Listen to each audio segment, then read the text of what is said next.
Nous avons l'habitude de vivre au rythme de la seconde, cette unité de temps qui nous paraît la plus courte à percevoir.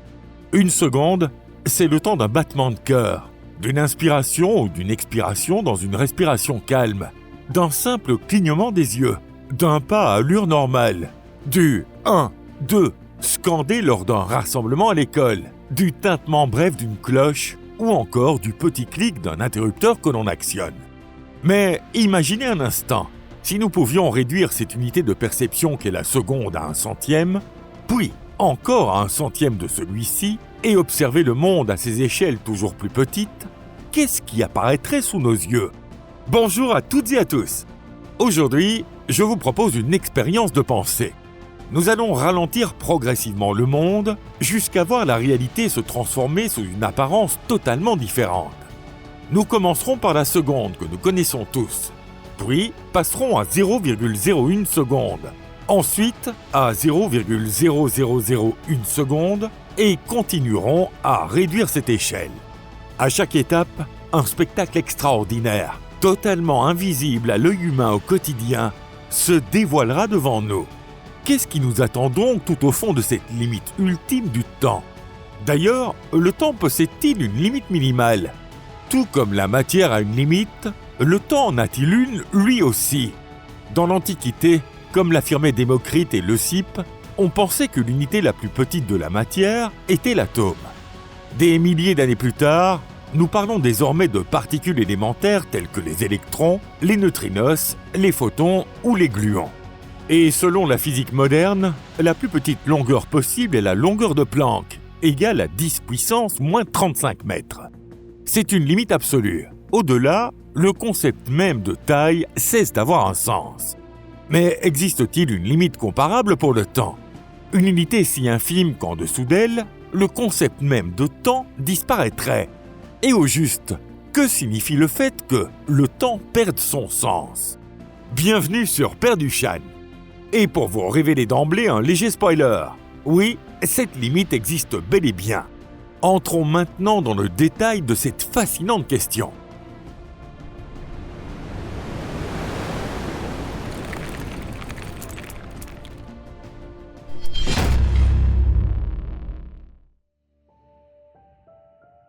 Une seconde, le monde qui nous est familier. À cette échelle, tout nous paraît parfaitement familier et facile à comprendre. Les processus physiologiques de notre corps, à commencer par les battements du cœur, se mesurent tous en secondes. Même notre attention et nos conversations suivent ce rythme. Entre deux phrases, il s'écoule généralement environ une seconde. C'est précisément pour cette raison que l'humanité a intuitivement adopté la seconde comme la plus petite unité de temps utilisée dans la vie quotidienne.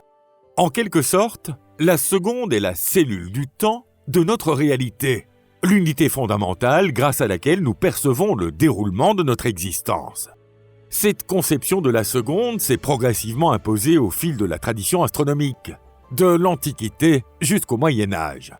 À cette époque, les astronomes divisaient une heure en 60 minutes, qu'ils appelaient en latin « pars minuta prima », première petite partie, puis divisaient chaque minute en 60 secondes, baptisée « pars minuta seconda », la deuxième petite partie.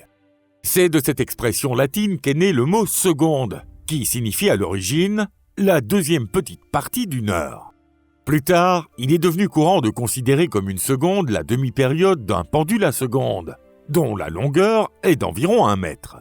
Aujourd'hui, une seconde est définie comme la durée de 9 192 632 770 périodes de rayonnement correspondant à la transition entre les deux niveaux d'énergie de l'état fondamental de l'atome de césium-133. Mais, comme je l'ai déjà dit, cette définition ne correspond qu'à la plus petite unité de temps que nous sommes capables de percevoir. Alors, si nous passions maintenant le monde au ralenti, 100 fois plus lent. 0,01 seconde, un monde figé. Clac! En un instant, la seconde que nous connaissions vient de se transformer en un centième de seconde. Et soudain, le monde auquel nous sommes habitués semble presque complètement immobile. Même une voiture roulant à 100 km/h ne parcourt qu'environ 27 cm pendant ce très bref instant. Dans un tel monde, Même les spectateurs d'une course de Formule 1 finiraient par bâiller tant tout leur semblerait lent. Quant à un gardien de but, il aurait largement le temps de boire une tasse de café avant qu'un pénalty n'arrive jusqu'à lui. Les gouttes de pluie tombées du ciel restent suspendues dans les airs, immobiles, comme de petites billes de verre. Même une libellule, qui bat normalement des ailes des dizaines de fois par seconde, paraît figée en plein mouvement. Tout ce qui nous entoure ressemble désormais à une succession d'images fixes. Les mouvements qui nous semblaient si fluides il y a encore un instant apparaissent maintenant comme une suite d'images découpées, comme si l'on appuyait sur le bouton pause à chaque image d'un film. 0,0001 seconde. Le monde des éclairs électriques. Clac! Nous pénétrons maintenant dans un monde 100 fois plus lent encore. À présent, le monde tel que nous le connaissons est complètement figé. L'éclair de foudre, qui devrait normalement nous éblouir en une fraction de seconde, apparaît désormais comme une longue fissure lumineuse déchirant lentement le ciel. Le chemin parcouru par l'électricité s'étend progressivement entre les nuages, telle une crevasse de feu qui rampe lentement dans le ciel. Le spectacle est tout simplement saisissant. Même une ampoule à incandescence ne s'allume plus instantanément lorsqu'on actionne l'interrupteur. On verrait la chaleur se propager lentement dans le filament, transformant peu à peu le métal terne en une lumière éclatante. Même au moment précis où vous frappez dans vos mains, aucun son ne s'est encore formé. La peau de vos paumes commence à peine à vibrer et l'air vient tout juste de se mettre légèrement en mouvement. Le monde devient d'une fluidité infinie. À cette échelle, tous les phénomènes qui semblaient autrefois violents et instantanés se transforment en mouvements d'une remarquable douceur, comme si la réalité elle-même était devenue un film au ralenti. Est-ce une bonne chose ou une mauvaise ? Tout dépend en réalité du point de vue. Un simple rhume dure généralement une semaine, tandis qu'une grippe peut vous clouer au lit pendant environ 3 semaines. Mais dans ce monde d'une lenteur extrême, 3 jours équivaudraient à 82 ans, et personne ne survivrait à une grippe. On passerait toute une vie à souffrir de la maladie. Cela dit, il existe des cultures où les mariages durent 3 jours. Si l'on pouvait passer toute une vie dans la joie et les festivités, ce serait peut-être pas si mal. Mais il est temps de ralentir le temps encore 100 fois davantage. 1 microseconde. Le monde où le son est en retard. Clac! Et nous réduisons une fois de plus l'échelle du temps d'un facteur 100. Nous voici désormais dans le domaine de la microseconde, soit 1 millionième de seconde. Ici, c'est un monde où le silence semble régner. Dans l'air, le son se propage à une vitesse d'environ 343 mètres par seconde. Mais à l'échelle de la microseconde, il ne parcourt que 0,3 mm. Si vous frappiez dans vos mains, l'onde de choc se propagerait si lentement qu'il ressemblerait à de délicates rides à la surface de l'eau. Même les signaux électroniques, qui filent d'ordinaire à une vitesse fulgurante, semblent maintenant ralentis, comme s'ils trébuchaient à chaque instant. Les impulsions électriques se déplaçant dans les conducteurs progressent lentement, en prenant tout leur temps. Dans ce film au super ralenti, un ordinateur n'est plus une machine rapide. Chacun de ces calculs peut être observé image par image. Même les signaux électriques qui parcourent le système nerveux humain, lesquels arrivent normalement en quelques millisecondes seulement, deviennent ici suffisamment lents pour être visibles à l'œil nu. Vous pourriez suivre du regard le signal parti du bout de votre doigt, remontant lentement jusqu'à votre cerveau. Le monde de la microseconde est un univers où tout ce qui nous paraît normalement instantané devient un mouvement fluide, presque tangible. Alors, prêt à ralentir encore davantage ? Mais face à ce monde qui s'engourdit de plus en plus, accélérons plutôt la cadence de notre voyage. Cette fois, au lieu de ralentir 100 fois plus, nous allons plonger d'un seul coup dans un monde 1000 fois plus lent. 1 nanoseconde, le monde de la lumière et des micropuces. Aussitôt dit, clac, notre monde vient d'entrer dans le domaine de la nanoseconde, soit 1 milliardième de seconde. Autrement dit, une durée de 10 puissance moins 9 secondes. À cette échelle, même la lumière n'est plus instantanée. En 1 nanoseconde, elle ne parcourt que 30 cm. Lorsqu'on allume une lampe, la lumière met désormais un certain temps à envahir la pièce, se répandant lentement dans l'air comme de l'eau qui s'étale sur le sol. Les ordinateurs révèlent alors tous leurs secrets. Les transistors du processeur commutent à l'échelle de la nanoseconde, et nous pouvons suivre des yeux les signaux électroniques qui serpentent dans ce labyrinthe complexe comme de minuscules particules lumineuses. La puissance de calcul fulgurante n'est plus qu'un souvenir. Les opérations avancent désormais avec la lenteur d'une pièce de théâtre, interprétée par des acteurs dont on se demande s'ils n'ont pas trop mangé ou pas assez. Le monde de la nanoseconde est le royaume de la lumière et de l'électronique. Tout ce qui composait notre quotidien est désormais immobile. Seuls les courants électriques et les éclairs des photons poursuivent lentement leur marche. Le son, lui, a pratiquement disparu. En une nanoseconde, une onde sonore ne parcourt même pas un millième de millimètre. Même si votre femme vous demandait simplement « Chérie, tu fais la vaisselle ?» ou vous lançait « Il est hors de question que tu partes à la pêche avec tes amis », le son ne vous parviendrait pas avant 1 mois au minimum. Alors, pour avoir le temps de prendre la fuite avant que ces reproches ne nous atteignent, dépêchons-nous de ralentir le temps 1000 fois de plus. Une picoseconde, le monde des atomes en mouvement. Clac! Devant nous s'ouvre le monde de la picoseconde, soit 1 billionième de seconde. Autrement dit, une durée de 10 puissance moins 12 secondes. À cette échelle, les vibrations des atomes semblent soudain prendre vie. La glace dans un verre, le métal d'une clé, une dalle de pierre, tout ce que nous avons toujours considéré comme solide et immobile, se met brusquement à respirer. Les atomes d'un cristal vibrent sans cesse, et ces infimes oscillations deviennent enfin visibles à nos yeux. Les solides ne sont plus vraiment des solides. Ils se transforment en une matière vivante, animée de pulsations. C'est à cette échelle de temps qu'interviennent les lasers à impulsion ultra courte. Les scientifiques sont déjà capables de filmer les vibrations des atomes à l'intérieur des molécules.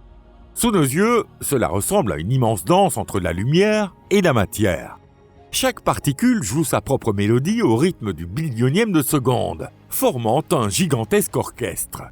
Dans ce monde, le son disparaît complètement. Même une simple parole prononcée à seulement 1 mètre de vous mettrait près de 100 ans à atteindre vos oreilles. Même la lumière semble avoir perdu sa rapidité. Il lui faudrait près d'1 heure pour parcourir 1 seul mètre. Toute communication avec le monde extérieur serait alors totalement interrompue. Au XIXe siècle, il fallait parfois attendre des mois avant de recevoir une lettre d'un proche parti d'Europe pour l'Amérique. Pourtant, dans le monde de la picoseconde, même une telle vitesse de communication semblerait instantanée. Après tout, même une communication par fibre optique traversant l'Atlantique entre l'Amérique et l'Europe mettrait environ 1000 ans à arriver. En un tel laps de temps, les dinosaures auraient largement le temps de disparaître. Dans le monde de la picoseconde, le véritable protagoniste n'est autre que la matière elle-même, révélant enfin sa respiration invisible. 1 femtoseconde, le monde où la chimie entre en danse. Clac! Et notre échelle du temps vient encore d'être réduite d'un facteur 1000. Nous sommes désormais à l'échelle de la femtoseconde, soit 1 millionième de milliardième de seconde. Autrement dit, une durée de 10 puissance moins 15 secondes. Dans ce monde, la vie secrète des molécules se révèle enfin. C'est ici que les liaisons chimiques naissent et se brisent. Ce qui nous paraît n'être qu'un seul phénomène, la combustion d'une bougie, la libération d'énergie ou l'étincelle d'une réaction, est en réalité constituée de millions d'étapes infinitésimales. Chaque molécule tend la main à sa voisine, s'y lie, s'en sépare, puis participe à la création d'une nouvelle structure. Même une simple bougie qui brûle, apparemment banale à nos yeux, devient ici une véritable scène où se joue la reconstruction incessante des molécules. Nous pourrions observer les molécules d'oxygène s'approcher lentement des molécules issues de la cire vaporisée, tandis que les anciennes liaisons se rompent et que les nouvelles se forment progressivement. Les flammes se métamorphosent en d'élégants motifs d'une extraordinaire complexité, dont les formes évoluent à chaque femtoseconde. C'est précisément cette échelle de temps que la technologie des lasers femtosecondes a permis d'explorer. Et c'est pour ses travaux que le professeur Ahmed Zewail a reçu le prix Nobel de chimie en 1999. Grâce à cette technologie, les réactions chimiques n'ont plus été considérées comme de simples résultats, mais sont devenues, pour la première fois, des processus observables en cours d'évolution, révélant la chimie dans toute sa dynamique. Une attoseconde, le monde des électrons. Clac! Nous venons de réduire une nouvelle fois l'échelle du temps d'un facteur 1000. Nous sommes désormais dans le domaine de l'attoseconde, soit 1/1000 de seconde. Autrement dit, une durée de 10 puissance moins 18 secondes, une unité de temps à la limite de l'infiniment petit. À cette échelle, la chimie telle que nous la connaissons passe au second plan. Les véritables vedettes de la scène sont désormais les électrons. Ces électrons, invisibles à nos yeux et que nous imaginions se déplacer instantanément, révèlent ici leur mouvement avec une étonnante lenteur. Ils ne semblent plus sauter instantanément. On les voit se déplacer progressivement à l'intérieur de l'atome, se rapprochant du noyau ou s'en éloignant au rythme des éclairs de lumière. En une attoseconde, la lumière parcourt une distance inférieure au millième de l'épaisseur d'un cheveu humain. Tout ce qui nous paraissait autrefois aussi rapide qu'un éclair devient désormais une lente procession d'étincelles. Au début du 19e siècle, des scientifiques sont parvenus à produire des impulsions ultraviolettes d'une durée de l'ordre de l'attoseconde. Ces éclairs sont devenus de véritables stroboscopes, permettant d'observer les électrons. En 2023, le prix Nobel de physique a été décerné à Anne Lhuillier, Ferenc Krauss et Pierre Agostini pour leur contribution au développement de la physique des attosecondes. Grâce à leur découverte, l'humanité a pu observer pour la première fois le mouvement des électrons en temps réel. Le monde de l'attoseconde est, en quelque sorte, le royaume des électrons dans l'univers.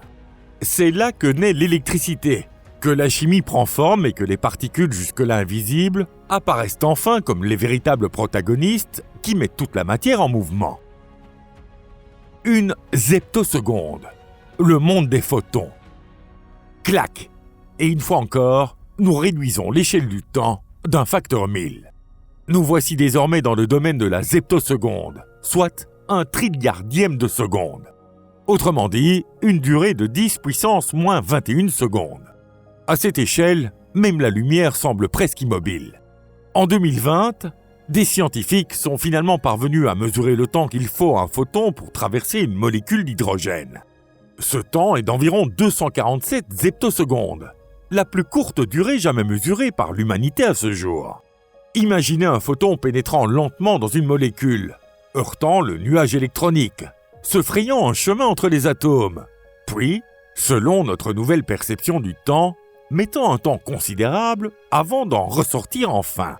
Ce qui n'était autrefois qu'un événement instantané devient désormais un véritable voyage. Le monde de la zeptoseconde est celui où l'on découvre les détails les plus infimes de la lumière. Ici, nous ne voyons pas seulement un simple rayon lumineux, mais chacun de ses pas, jusqu'aux minuscules impacts qu'il produit en pénétrant au cœur de la matière. À cette échelle, la lumière, qui nous apparaissait autrefois comme un simple éclat, se décompose en une infinité d'étapes microscopiques, comme une vidéo filmée avec une cadence d'image infinie. Le temps de Planck, aux confins de l'univers. Vous l'attendiez. Cette fois, ralentissons le temps d'un seul coup, jusqu'à sa limite absolue. Clac! Nous sommes enfin arrivés dans le monde du temps de Planck. Il s'agit d'une durée de 10 puissance moins 43 secondes, une échelle de temps tout simplement inconcevable. Le temps de Planck est la plus petite unité de temps reconnue par la physique moderne. En dessous de cette limite, le concept même de temps perd toute signification. Mais qu'est-ce que cela veut réellement dire? Pendant un temps de Planck, la lumière ne parcourt qu'une longueur de Planck, soit environ 1,6 fois 10 puissance moins 35 mètres. Cet intervalle est parfois appelé le quantum de temps. À cette échelle, les lois de la physique que nous connaissons cessent tout simplement de fonctionner. Ni la mécanique quantique ni la théorie de la relativité ne sont capables de décrire ce qui se trouve au-delà. Les scientifiques pensent que, juste après le Big Bang, l'univers existait précisément à cette échelle de temps extrême. À cette époque, le temps et l'espace n'étaient pas encore dissociés. Il n'existait ni avant ni après, seulement un chaos primordial dominé par des fluctuations fondamentales. Voyons brièvement ce que représente physiquement la longueur de Planck et le temps de Planck qui lui est associé. En mécanique quantique, il existe le principe d'incertitude de Heisenberg. Selon ce principe, Plus on cherche à mesurer avec précision la position d'une particule, plus l'incertitude sur sa quantité de mouvement et son énergie augmente. Si l'on tentait de mesurer une distance inférieure à la longueur de Planck, cette incertitude concentrerait une quantité d'énergie si immense qu'un trou noir se formerait dans cette région. Or, à l'intérieur d'un trou noir, les notions même d'espace et de temps s'effondrent. C'est pourquoi, à cette échelle, on dit que l'incertitude sur la longueur devient plus grande que la longueur que l'on cherche elle-même à mesurer. En dessous de cette limite, les distances n'ont plus de signification physique. L'univers possède une frontière fondamentale qu'il est impossible de franchir. Le monde du temps de Planck marque la frontière ultime de nos connaissances. Au-delà pourrait s'étendre un domaine que la science n'a pas encore percé, la gravité quantique, des dimensions inconnues ou peut-être une forme de réalité totalement différente. C'est un au-delà où le temps et l'espace pourraient s'entrelacer pour donner naissance à une réalité que nous sommes aujourd'hui incapables d'imaginer. Nous sommes partis d'une seconde familière, puis nous avons descendu, étape après étape, jusqu'à un monde où les éclairs s'immobilisent, où les molécules se défont et où les électrons deviennent visibles. Et au terme de ce voyage, nous avons atteint la limite ultime, le temps de Planck, où le concept même de temps cesse d'avoir un sens. Au-delà, ce n'est peut-être déjà plus notre univers, mais un territoire inconnu que seule la physique du futur pourra un jour explorer. Si cette vidéo vous a plu, n'hésitez pas à laisser un j'aime et à la partager avec vos amis. Merci de l'avoir regardé. À très bientôt pour une nouvelle vidéo. Au revoir.